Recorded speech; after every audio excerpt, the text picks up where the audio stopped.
जगन्नाथ कण्ठशोभितकौस्तभ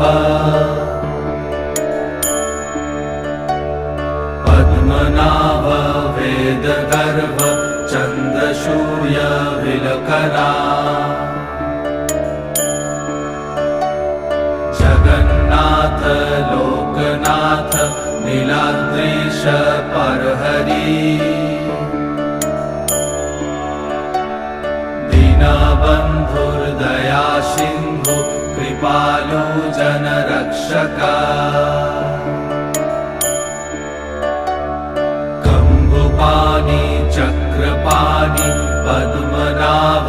नरोत्तम जगत्तं पालको व्यापी सर्वव्यापी सुरेश्वर